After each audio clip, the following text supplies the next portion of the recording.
pour ce travail conséquent. Alors effectivement, il a été dit un rapport de plus encore, mais je crois qu'il est important. Vous avez mis le point sur un certain nombre d'outils qui avaient déjà été mis en œuvre et voir comment on peut, le cas échéant, avoir une action là-dessus. Juste vous signaler les GIDEF concernant la forêt vont faire l'objet prochainement dans le cadre d'une mission d'information sur la mise pour faire le point sur la mise en application de la loi d'avenir agricole va être lancée. Donc ça nous permettra, je crois, à ce moment-là, de nouveau, d'évoquer la forêt, de faire le point avec ce qui a été soulevé, notamment au niveau de vos propositions. Avant de passer la parole au groupe, moi j'aurais deux petites questions qui n'ont peut-être pas été évoquées oralement par vous à cet instant, mais qui, je pense, ont été évoquées dans votre rapport, par rapport à l'association avec les conseils régionaux. Je sais que vous avez fait des déplacements dans un certain nombre de régions. Donc aujourd'hui, on sait que des régions ont mis en place notamment des contrats par rapport à la filière bois et par rapport à la formation que vous avez longuement évoquée.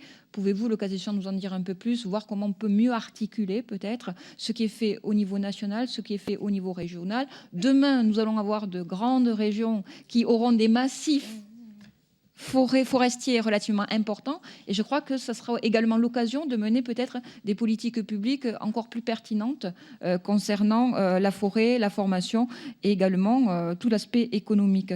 Une question également sur la structuration de la filière, vous l'avez évoqué.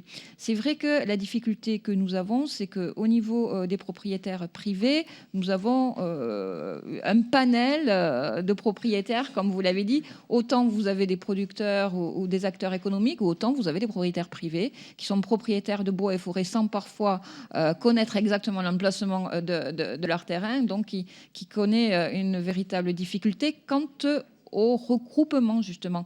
Vous avez évoqué des outils financiers. Est-ce qu'on peut éventuellement imaginer, parce que la question m'a été posée à plusieurs reprises, d'avoir des outils style AFP, Association foncière pastorale, qui aujourd'hui existent sur un certain nombre de territoires pour l'élevage, entre autres, et qui permettent, à un moment donné, de pouvoir mettre à disposition un certain nombre de terrains et d'avoir une exploitation parallèle. Donc, c'est vrai que sur des territoires qui sont fort morcelés, ça peut éventuellement, mais l'outil est à monter, être un élément qui permettrait à un moment donné une exploitation plus rationnelle de la forêt. Et puis, sur un certain nombre de territoires, on voit que la forêt gagne aussi les villages. On a quand même une problématique de sécurité publique au niveau de la forêt, et donc avec un travail de mise autour de la table de tous les acteurs, qu'ils soient effectivement producteurs, mais également élus, qui souvent sont sur ces territoires-là en tant que communes responsables. Puis il y a les communes forestières, cela va de soi,